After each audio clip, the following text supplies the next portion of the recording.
Dick Vitale. Hey, make sure you listen, man, to Locked On Blue Devils with JJ Jackson. He's awesome, baby. You are Locked On Blue Devils, your daily podcast on the Duke Blue Devils, part of the Locked On Podcast Network, your team every day.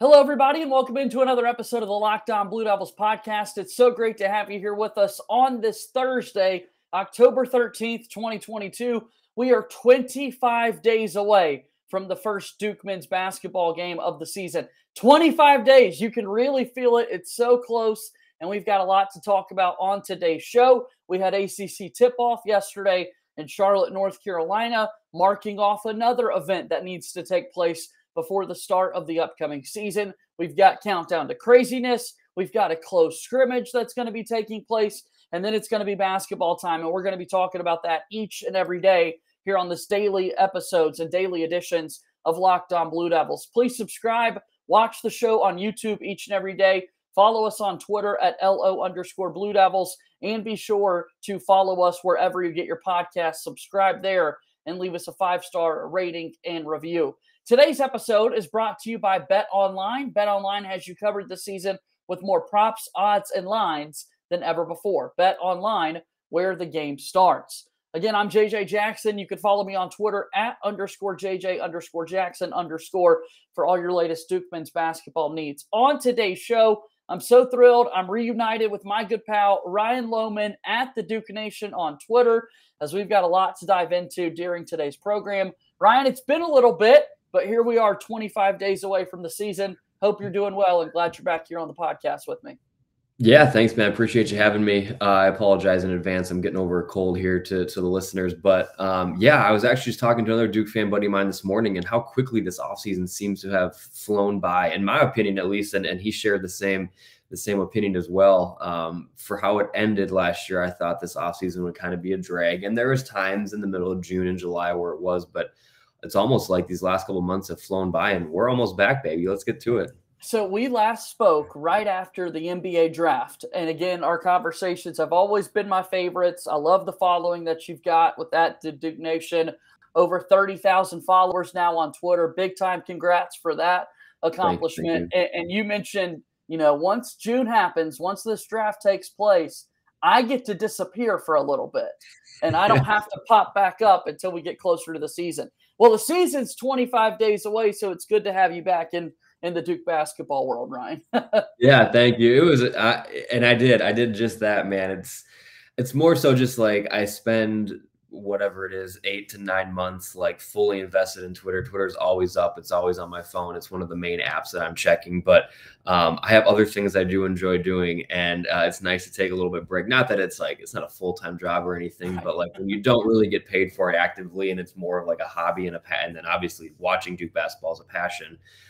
It's nice to take a few months off, and it's just kind of crazy because I'm an avid outdoorsman. So this falls right in line with hunting season for me. And so now it's like I have 2 seasons ramping up, and being able to watch Duke basketball in the evenings and stuff is awesome after a hard day of work in the field. So it's a lot of fun. Yeah.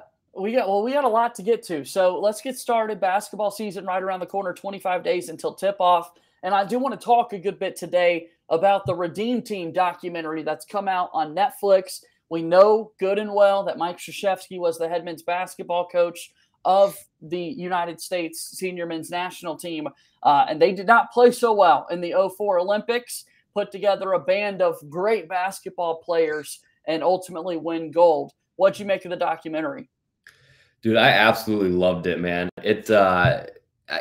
We hear stories all the time about Coach K and about how great of a motivator he is, right? And how it's not always about X's and O's, but how you prepare your team and get them ready for these big games and big situations. And you hear stories and it's kind of like, haha, funny, like that's a great story, but you never actually get to see it or hear it in the flesh. But like, I don't know, hearing Coach K drop F-bombs and stuff, and I have a bad memory. I don't know if I've actually ever heard Coach K drop an F-bomb before, but I giggled every single time because it was just like, I don't know, I found it hilarious. And then he's doing it in front of guys like Kobe and LeBron and D Wade and Melo and all that stuff. I just found that very entertaining. But just the tactics he used during that, and then also Dean Smith dropping the knowledge bomb that Coach K was the only guy that could get this job done. I'm sure that rubbed UNC fans wrong a little bit. We'll take that win when we can. But yeah, I thoroughly enjoyed it. It was cool to see Coach K in that light with those types of players and actually get to hear and see the stories that those guys have been telling for years about Coach K. The whole story was great, and I'm glad that someone put together a documentary like this. Again, it's on Netflix. Go check it out. About an hour and a half watch, and you're going to be glued to your seat the entire time that you're taking a look at it. We well know what happened in the Olympics. There have been millions and millions of Dream Team documentaries, it feels like, with the 92 Olympics and Michael Jordan and company coming together with the United States deciding, you know what, we are pretty good at this basketball thing. Let's go put our best players out there. Then there gets to be a little bit of fatigue. 2004 comes around, and you're right. Jerry Colangelo has a conversation with Dean Smith where he says, hey, if you need a coach to do this, Coach K is the guy that you need to call. And it was awesome to hear Coach K talk about himself, what we speculate, what we've said over all these years, like who is Coach K to these basketball players, right? Mm-hmm. Only Carlos Boozer on that 08 team that wins the gold medal had played for him at Duke. And for Coach K to show that level of vulnerability, to be like, these are the best basketball players in the world, and now it's my responsibility to go and be a motivator, to go and be a coach. I just really appreciated his perspective. There was not much bravado and I'm the man, I'm Coach K and that sort of thing. Like, I really liked how he came across. Yeah, and the comment he made that I think struck a chord with a lot of the players, and that I was like, wow, that's a good way to put it. Is, and I'm sure he used it when he got all these 5-star recruits who had big egos coming in. He said, bring your ego, but let's put it under one big ego umbrella, and let's be that confident, cocky team that we should be and can be. And I thought that was a great way to put it. I never thought of it that way. Like, normally most coaches would say, check your ego at the door. We don't want it here, but he embraced all the egos. And I'm sure that's what played in part into his success with the one and dones, with all these big 5-star guys coming in. And I thought that was an amazing way to look at it. I loved also hearing LeBron James in the documentary, who it's well known on my social media profiles. I'm Team LeBron. That's my absolute basketball icon. For LeBron to say, look, being an inner city kid, I hate Duke. I hated Duke. I hated Christian Laettner. I hated JJ Redick. We can definitely tell this relationship has changed the way he feels about the brotherhood and the university and the establishment. That was cool to see, though, for those comments to be made like that. That was, yeah. And then I saw JJ Redick posted on Instagram, like, just him catching strays when he wasn't even a part of it. So I thought that was a funny banter back and forth. But yeah, I mean, a lot of those guys, right? Like you said, Boozer was the only one that actually played for Coach K. A lot of those guys looked at Duke like, F Duke, man. Like, I don't want any part of that. And then lo and behold, Coach K comes in to save the day. I found that pretty entertaining. Let's talk a little bit more about that Redeem Team documentary and the upcoming Duke men's basketball season after our first time out here on today's episode of Locked On Blue Devils. Locked On Blue Devils here today, brought to you by our friends over at BetOnline. For all of your sports betting needs, BetOnline is the #1 source for football betting information this season. You can find all the latest player developments, team matchups, news, podcasts, and in-depth articles and analysis on every game. BetOnline remains your continued source for all your sport wagering information, with live betting and up-to-the-minute scores for every sport out there. It's the fastest and easiest way to check in on all your favorite games and events: Major League Baseball, MMA, boxing, and golf. Head to betonline.net or use your mobile device to learn more. BetOnline, where the game starts. Welcome back into the program. JJ Jackson alongside my buddy Ryan Lohman at the Duke Nation on Twitter. And Ryan, talking a little bit more about that Redeem Team documentary. Like, you saw a lot of Duke throughout the documentary. If you're obsessed with the program like we are, you see, of course, all of his assistants on the staff at the time. Chris Collins, Johnny Dawkins has some cameos in the background and that sort of thing, really getting set up and being a part of the Olympics. And then hearing Doug Collins share his story, of course, well connected to the brotherhood with his son Chris, about his run at the 72 Olympics, was incredible to watch.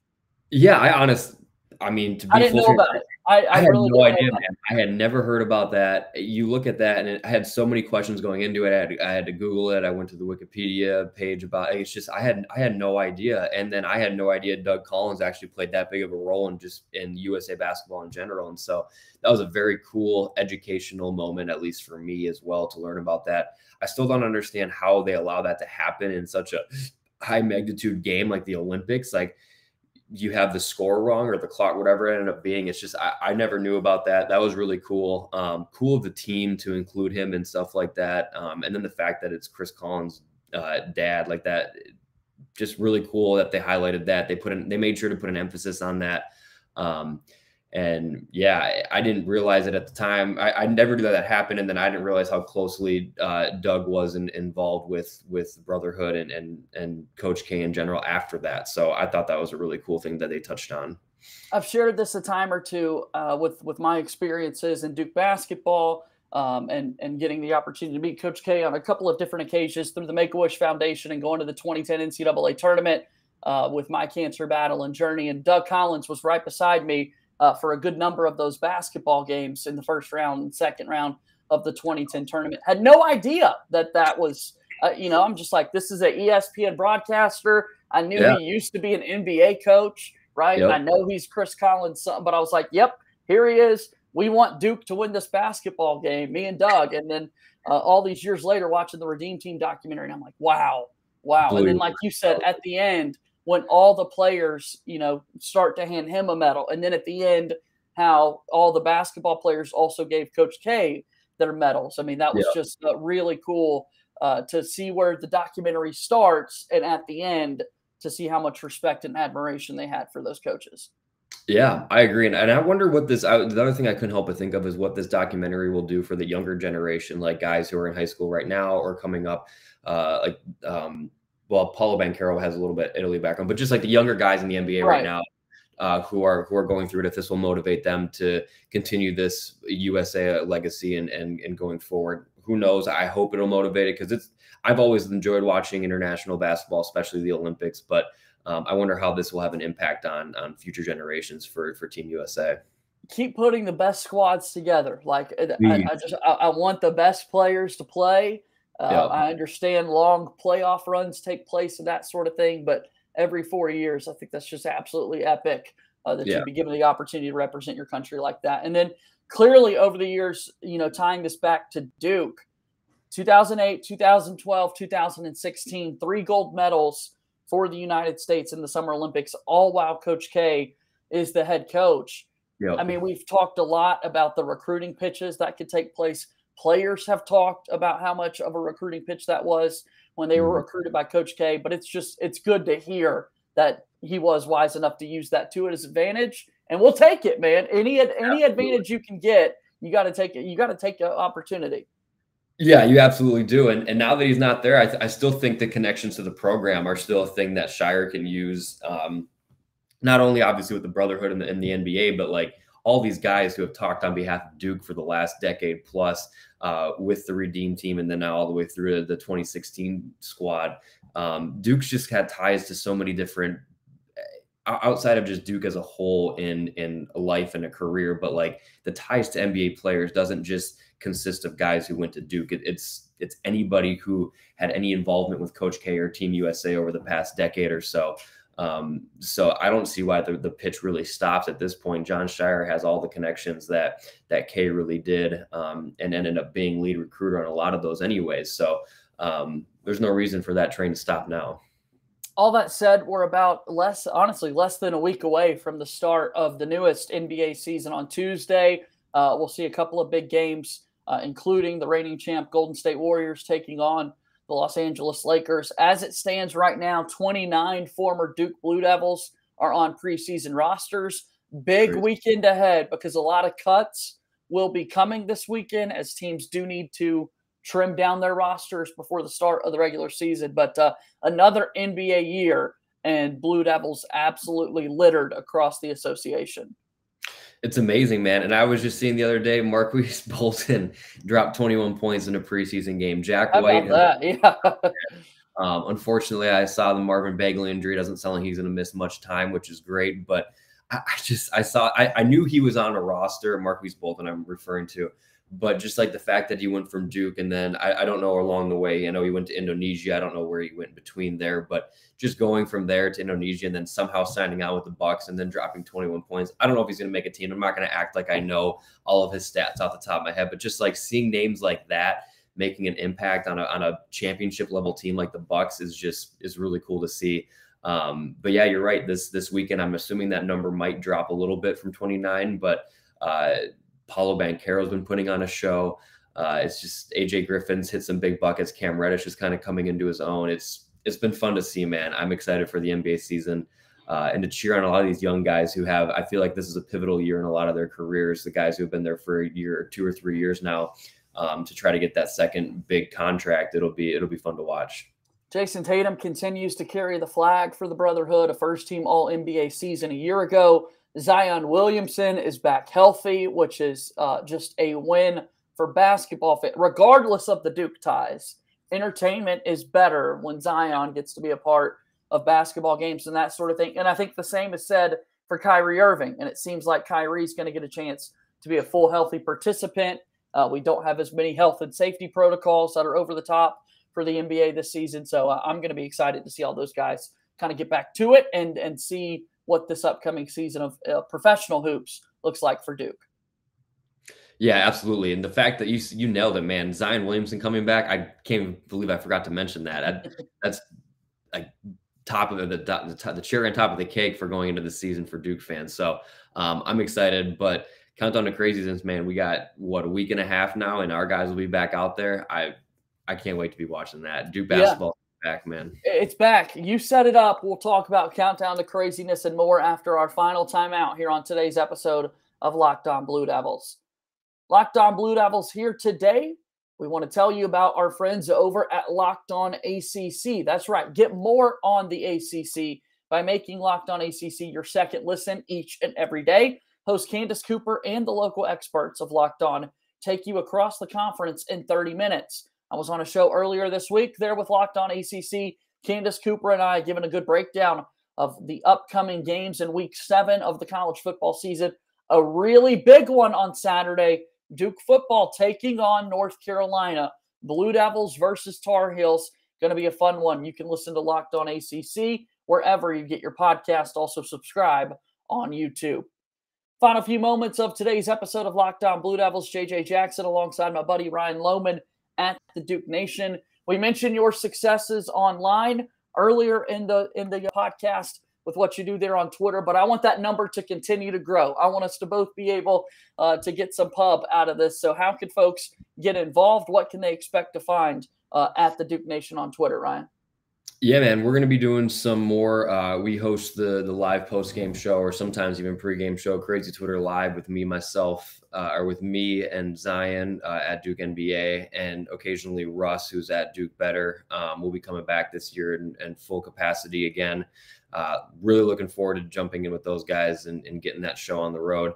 But yeah, with Countdown to Craziness coming, I will say I'm unfortunately in a wedding next weekend in Chicago that I will probably be driving to, if not at a groom's dinner for during Countdown. So the content around Countdown might be a little bit lacking, unfortunately, but most people are watching that live anyways, and it's a good time and fun to watch. So I'll hopefully be tuning in.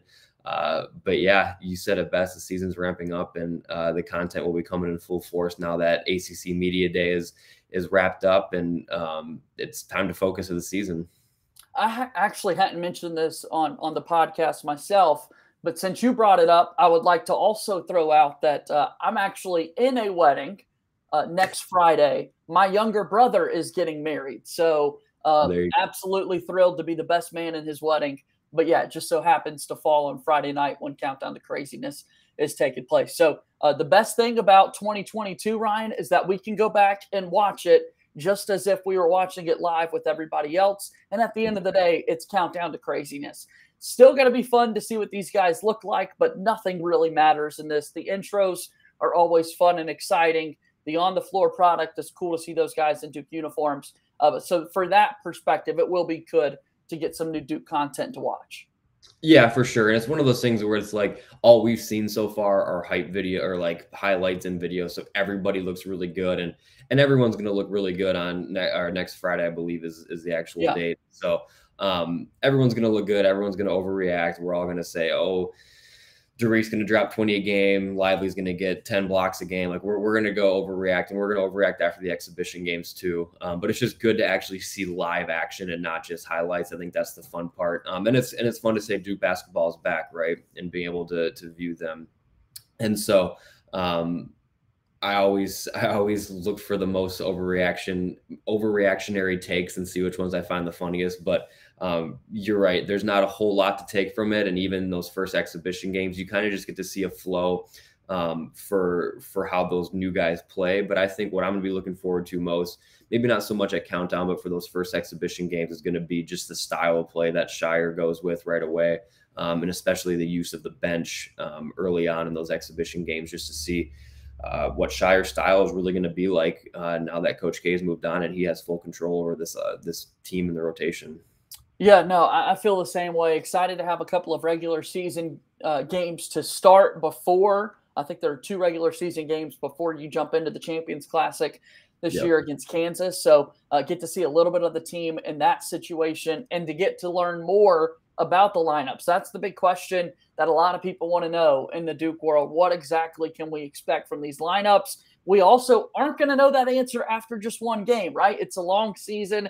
You got to play it all the way out each and every night. Some guys could have foul trouble, various things like that. But what is one thing in particular about the lineup that you are most curious about? Is it the rotation of guards, how the big men are involved, how somebody like Mark Mitchell contributes to the team? What's the one, if you could only pick one, what kind of intrigues you the most with lineups?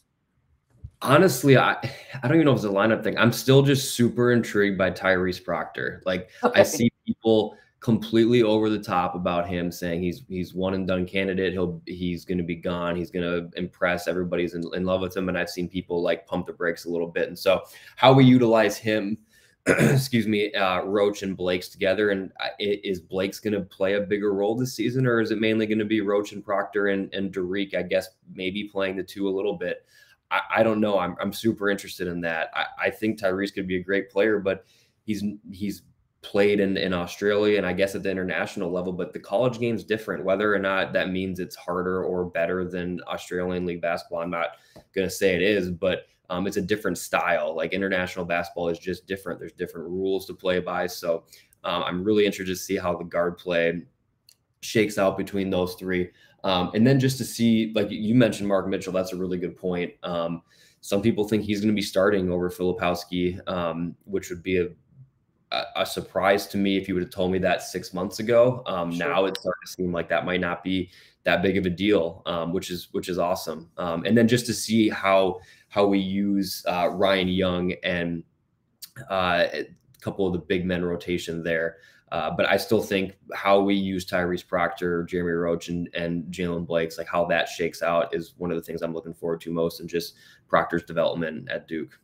Going to be fun. And here we are 25 days away from the first regular season game for Duke men's basketball. Really excited for that. And Ryan, really excited to know that I'm going to have you on the program very frequently once again throughout this basketball season. So thanks again, as always, for the time. Really appreciate you stopping by. Absolutely, man. I appreciate it. Look forward to chatting with you more often now. That's Ryan Lohman. He's at the Duke Nation on Twitter. Please be sure to follow him over there for all of his great content. That's going to wrap up today's episode of Locked On Blue Devils. Coming up tomorrow, we've got a Locked On crossover.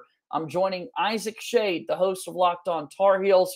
Again, a big football game coming up on Saturday, Duke versus UNC, Saturday night at Wallace Wade Stadium on the campus of Duke University. As always, go Duke. I'll talk to you tomorrow. My name is JJ Jackson. Thank you and good day.